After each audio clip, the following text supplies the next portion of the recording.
ನಿಲ್ರಿ ರೀ. ನಿಮ್ಮ ನಾಲ್ಗೆ ಮೇಲಾದರೂ ಮಚ್ಚೆ ಇದೆಯಾ? ನಾಲ್ಗೆ ಮೇಲಲ್ಲ, ಅಂಗಾಲಲ್ಲಿದೆ. ಎಲ್ಲಿ ತೋರಿಸಿ ನೋಡೋಣ. ಛೆ ಛೆ ಛೆ ಛೆ ಛೆ ಅಲ್ಲ, ನೀವಿಂಥ ಹಳ್ಳಿ ದಾರಿಲಿ ಅದು ಬರಿಗಾಲ ನಡೆಯದ ಮಚ್ಚೆ ಅಳಿಸೋಗ್ಬಿಟ್ರೆ? ನೋಡಿ ಭೋಯ್, ನಿಮ್ಮ ಹದ್ ಬಸ್ತಲ್ಲಿ ನೀವಿದ್ರೆ ಒಳ್ಳೇದು. ಇಲ್ಲ ಅಂದ್ರೆ ನೀವಿಷ್ಟರಲ್ಲೇ ಈ ಹಳ್ಳಿ ಬಿಟ್ಟು ಸಿಟಿಗೆ ಹೋಗೋ ಪರಿಸ್ಥಿತಿನ ತಾವಾಗೆ ತಂದ್ಕೋತೀರಿ. ನೀವು ಅಪ್ಪಾಜಿ ಅಂತ ಹೇಳ್ಕೊಂಡ್ ಬಂದಿದ್ದೀರಲ್ಲ, ಅವರೇ ನಿಮ್ಮ ಕತ್ತಿನ ಪಟ್ಟಿ ಹಿಡಿದು ಮನೆಯಿಂದ ಹೊರಗೆ ದಪ್ತಾರೆ, ನೋಡ್ತೀರಿ. ನನ್ನ ಮಾತನ್ನ ತಮಾಷೆ ಆಗಲ್ಲ, ಸೀರಿಯಸ್ ಆಗಿ ತಗೊಳ್ಳಿ. ಅದನ್ನೇ ಹೇಳ್ತಿದ್ದೀನಿ ನಾನು. ನಿನ್ನೆ ರಾತ್ರಿ ನಿಮ್ಮ ಮಾತನ್ನ ತಮಾಷೆಗೆ ತಗೊಂಡೆ, ಆಮೇಲೆ ಅರ್ಥ ಆಯ್ತು ನೀವು ಒಂಥರ ಲೇಡಿ ನಾಸ್ಟ್ರಾಡಾಮಸ್ ಅಂತ. ಏನ್ ಅರ್ಥ ಆಯ್ತು?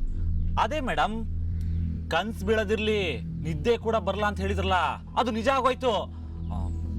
ನಾನು ರಾತ್ರಿ ನಿಮ್ಮನ್ ಬೇರೆ ತಪ್ಕೊಂಡಲ್ಲ. ಛೇ, ಆ ಅಸಹ್ಯನ್ ಮತ್ ಯಾಕೆ ನೆನಪು ಮಾಡ್ತೀರಿ? ಮತ್ತೆ ಹೇಗೆ ಹೇಳಿ ಮೇಡಮ್? ಹಾ,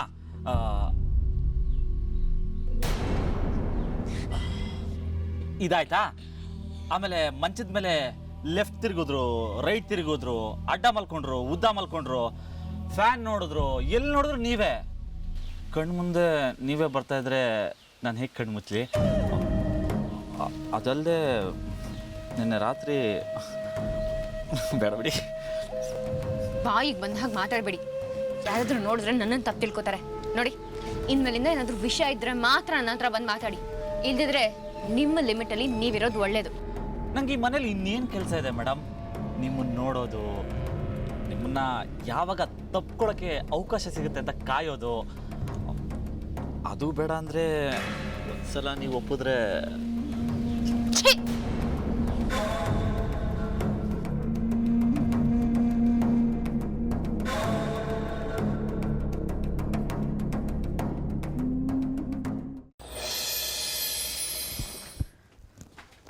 ಓಹೋಹೋಹೋಹೋ, ಬೆಳಗ್ಗೆ ಎಲ್ಲಿಗೆ ಮೇಯಕ್ಕೆ ಹೋಗಿತ್ತು ನಮ್ಮ ಕೋಣ?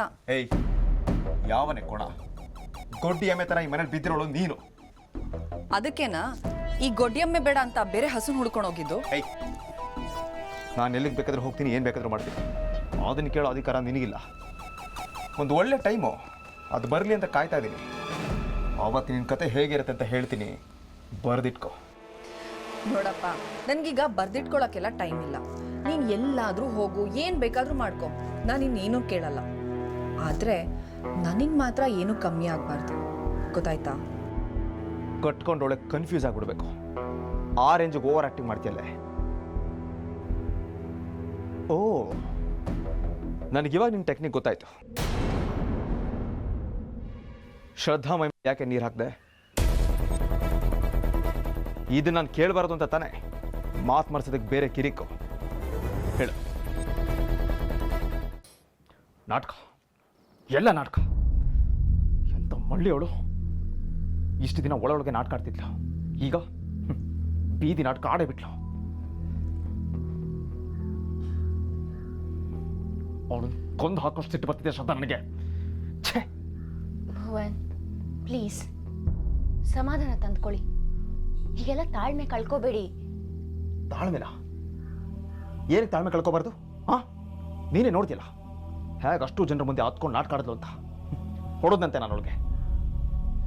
ನನಗೇನು ಅನಿಸ್ತಿದೆ ಗೊತ್ತಾ? ನಿಜವಾಗ್ಲೂ 4 ಬಾರಿಸ್ಬೇಕಿತ್ತು. ನೀವು ಅಷ್ಟೊಂದು ಕೆಟ್ಟವರಲ್ಲ ಭುವನ್. ಯಾರು? ನಾನಾ? ಯಾರ ದೃಷ್ಟಿಲಿ ಒಳ್ಳೆನಾಗಿದ್ದೀನಿ ನಾನು? ಹಾಂ, ಹೆಂಡತಿಗೆ ಹೊಡೆದು ನನ್ನ ಹಣೆ ಪಟ್ಟಿ ಕಟ್ಕೊಂಡು ದಣಿಗಳ ದೃಷ್ಟಿಲಿ, ಮನೆಯವ್ರ ದೃಷ್ಟಿಲಿ ಪಾಪಿ ಅನ್ಸ್ಕೊಂಡ್ಬಿಟ್ಟಿದ್ದೀನಿ ನಾನು. ಭುವನ್, ಅಪ್ಪಾಜಿ ಹಾಗೆಲ್ಲ ಏನು ಅಂದ್ಕೊಂಡಿರಲ್ಲ. ನೀವು ಸುಮ್ಮನೆ ತಲೆ ಕೆಡಿಸ್ಕೋಬೇಡಿ. ಶ್ರದ್ಧಾ, ನಿನಗೆ ಅರ್ಥ ಆಗಲ್ಲ. ದಣಿಗಳ ಇಂಥ ವಿಷಯದಲ್ಲಿ ತುಂಬ ಈಸಿಯಾಗಿ ಬುಟ್ಟಿಗೆ ಹಾಕೋಬೋದು. ಅವ್ರ ಮನಸ್ಸು ತುಂಬ ಸೂಕ್ಷ್ಮ, ಎಮೋಷ್ನಲಿ ತುಂಬ ಬೇಗ ಡಿಸ್ಟರ್ಬ್ ಆಗ್ತಾರೆ. ಅದೇ ಬಂದಿರೋದು ಭುವನ್. ನಾನು ಅಷ್ಟೇ ಈ ಥರ ವಿಷಯಗಳಲ್ಲೆಲ್ಲ ತುಂಬ ಸೂಕ್ಷ್ಮ. ಆದರೆ ನಾನು ಡಿಸ್ಟರ್ಬ್ ಆಗೋದಿಲ್ಲ. ಯಾಕೆಂದರೆ ಇಂಥ ಸಮಯಗಳಲ್ಲೇ ಮನುಷ್ಯರ ನಿಜವಾದ ಬಣ್ಣ ಏನು ಅಂತ ಗೊತ್ತಾಗೋದು. ಆ ಭವಿ ದೃಷ್ಟಿನೇ ಸರಿ ಇಲ್ಲ ಭುವನ್. ನಾನು ತುಂಬ ಕೆಟ್ಟದಾಗಿ ನೋಡ್ತಾನವನು. ಅವನ ಕಣ್ಣಿಗೆ ನಾನು ಬೇರೆನೇ ಥರ ಕಾಣಿಸ್ತೀನಿ. ಅದಕ್ಕೇನು ಹೇಳೋದು ಹೇಳಿ. ಆದರೆ ಇವತ್ತು ನಾನು ಒಂದನ್ನಂತೂ ಗಮನಿಸಿದೆ. ಅದರ ಪ್ರಕಾರ ಇದೆಲ್ಲದರ ಹಿಂದೆ ಆ ಊರ್ಮಿಳ ಇದ್ದಾಳೆ ಅಂತ ನನಗೆ ತುಂಬ ಗಟ್ಟಿಯಾಗಿ ಅನ್ನಿಸ್ತಾ ಇದೆ. ಏನೇನು ಮನೆ ಹಾಳು ಮಾಡೋ ಕೆಲಸ ಆಗುತ್ತೋ ಅದೆಲ್ಲದ್ರ ಹಿಂದೆ ಅವಳು ಇದ್ದೇ ಇರ್ತಾಳೆ ಬಿಡು. ಹಾಗಲ್ಲ ಭುವನ್, ಈ ಭುವಿ ಮತ್ತೆ ಊರ್ಮಿಳಾ ಸೇರಿ ತಲೆ ಕೆಡಿಸಿರ್ತಾರೆ. ಇವತ್ತು ಮನೆಯವ್ರ ಮುಂದೆ ಆಡಿದ ನಾಟಕ ನೀನೇ ನೋಡ್ತಿಲ್ಲ. ಅದೇ ಥರ ಚಿಕ್ಕ ದಿನಗಳ ಹತ್ರನ ಹೋಗಿ ಏನೋ ಒಂದು ಆಟ ಆಡಿರ್ತಾಳೆ. ಅವ್ರು ಅದನ್ನ ನಂಬ್ಕೊಂಡು ಇವಳು ಹೇಳ್ತಾ ಕೇಳ್ತಿರ್ತಾರೆ ಅಷ್ಟೇ. ಇಲ್ಲ ಭುವನ್, ಇದ್ರ ಹಿಂದೆ ಬೇರೆದೇನೋ ದೊಡ್ಡ ಸಂಚಿದೆ ಅಂತ ಅನಿಸ್ತಾ ಇದೆ ನನಗೆ. ಏನೇ ಸಂಚಿದ್ರು ಅವಳು ಆಟ ಹೆಚ್ಚು ಕಮ್ಮಿ ಮುಗ್ದೋಯ್ತು ಶ್ರದ್ಧಾ. ಇನ್ನು ನಾವು ಅವಳಿಗೆ ಒಂದು ಗತಿ ಕಾಣಿಸ್ದೆ ಹೋದರೆ ಇನ್ನೊಂದಿಷ್ಟು ಹೊಲಸು ಆಟಗಳನ್ನ ಶುರು ಹಚ್ಕೊಂಡ್ಬಿಡ್ತಾಳೆ. ಬಿಡಬಾರ್ದು. ಇರಿ ಭುವನ್, ಇದಕ್ಕೆ ನಾನೇ ಒಂದು ಪರಿಹಾರ ಕಂಡು ಹಿಡಿತೀನಿ. ಈ ಆಟದ ಹಿಂದೆ ಇರೋ ನಾಯಕ ಯಾರು, ಕೋಚ್ ಯಾರು, ಇದೆಲ್ಲ ಅಸಲಿಯತ್ತು ಆದಷ್ಟು ಬೇಗ ಬಯಲಿಗೆ ಬಂದೇ ಬರುತ್ತೆ. ನಾನು ಬಯಲು ಮಾಡ್ತೀನಿ.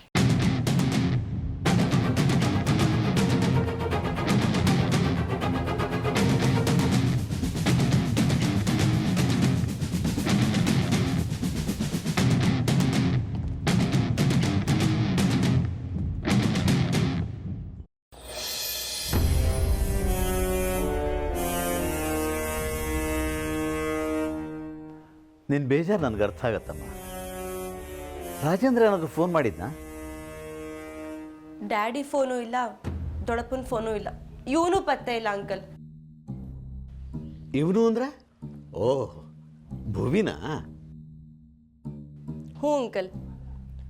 ಇಷ್ಟು ದಿನ ಅವನ ಮೇಲೆ ನಮ್ಮ ಟೈಮು, ನಮ್ಮ ದುಡ್ಡು, ನಮ್ಮ ಯೋಚನೆ ಎಲ್ಲ ಖರ್ಚು ಮಾಡಿದ್ದೀವಿ.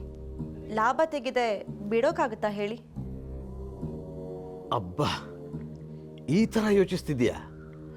ನಾನೆಲ್ಲೋ ನೀನು ಪ್ರೀತಿಯಲ್ಲಿ ಬಿದ್ದಿದ್ಯಾ ಅನ್ಕೊಂಡಿದ್ದೆ. ನಮ್ಮನ್ನು ನಾಶ ಮಾಡಕ್ಕೆ ಹೊರಟಿರೋ ಫ್ಯಾಮಿಲಿ ಜೊತೆ ನನಗೆ ಪ್ರೀತಿನ, ಡ್ಯಾಡಿನ ಈ ಸ್ಥಿತಿಗೆ ತಂದಿರೋ ಜೊತೆ ನನಗೆ ಸಂಬಂಧನ?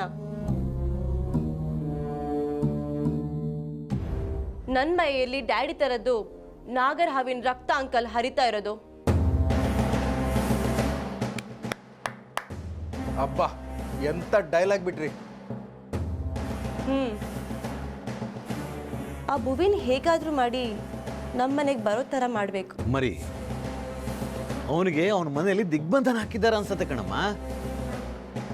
ಶಂಕರಣ್ಣ ನಮ್ಮ ಬಗ್ಗೆ ಹೇಳಿ ಅವನ ತಲೆ ಕೆಡಿಸಿರ್ತಾನೆ. ಹೆಣ್ಣಿನ ಮುಂದೆ ಸೋಲ್ದಿರೋ ಗಂಡು ಈ ಭೂಮಿ ಮೇಲೆ ಇಲ್ಲ ಅಂಕಲ್. ಬಳೆ ಸದ್ದಿನ ಮುಂದೆ ಅಪ್ಪನ ಮಾತು ಕೇಳಲ್ಲ, ಆ ದೇವ್ರ ಮಾತು ಕೇಳಲ್ಲ.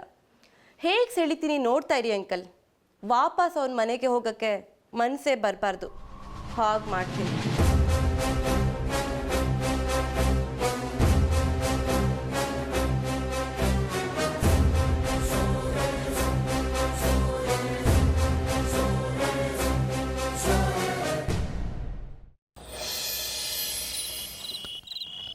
ಓ, ಗುಡ್ ಈವ್ನಿಂಗ್ ಮೇಡಮ್. ಏ, ಅದೇನೋ ಅದು ಮೇಡಮ್ ಅಂತ. ಇವಾಗ ನಾವಿಬ್ರು ತಾನೇ ಇರೋದು. ಆಯ್ತು ಹೇಳ, ಇವತ್ತು ನಮ್ಮ ಪರ್ಫಾರ್ಮೆನ್ಸ್ ಹೇಗಿತ್ತು? Wow wow wow, what a great acting. ಏನ್ ಪರ್ಫಾರ್ಮೆನ್ಸ್ ನಿಂದಂತೂ. Thank you. ನಾನು ಯಾರ ಶಿಷ್ಯ ಹೇಳು? ಭುವಿ ಉರುಫ್ ರಾಕಿ. ನಿನ್ಗೆ ಬೆಂಗಳೂರಲ್ಲಿ ಆಗಿದ್ದಿದ್ರೆ ಒಳ್ಳೆ ಸ್ಕಾಚ್ ಕೊಡಿಸ್ತಾ ಇದೆ ನೋಡು. ಆದ್ರೆ ಇಲ್ಲ, ಅದೆಲ್ಲ ಸಿಗಲ್ಲ. ಸಿಕ್ಕಿದ್ರು ಕುಡಿಯಕ್ಕಾಗಲ್ಲ. ಏಯ್, ಏನೋ ನಾನು ಹೊಡೆದೆ ಅಂತ ಅಲ್ಲೆಲ್ಲ ಕಣ್ಣೀರು ಹಾಕೊಂಡು ಹೋಗಿ ಹೇಳ್ದಿಯಲ್ಲ. ಹಾಂ, ಇವಾಗ ಹೇಳು. ಹೇಳಬೇಕಾ? ಏಯ್, ಒಂದು ಹೇಳ್ತೀನಿ, ಕರೆಕ್ಟಾಗಿ ಕೇಳಿಸ್ಕೊ. ನನ್ನ ಶ್ರದ್ಧಾ ಮಧ್ಯೆ ಯಾರೇ ಬಂದರೂ ನಾನು ಸುಮ್ಮನಿರ್ತೀರ.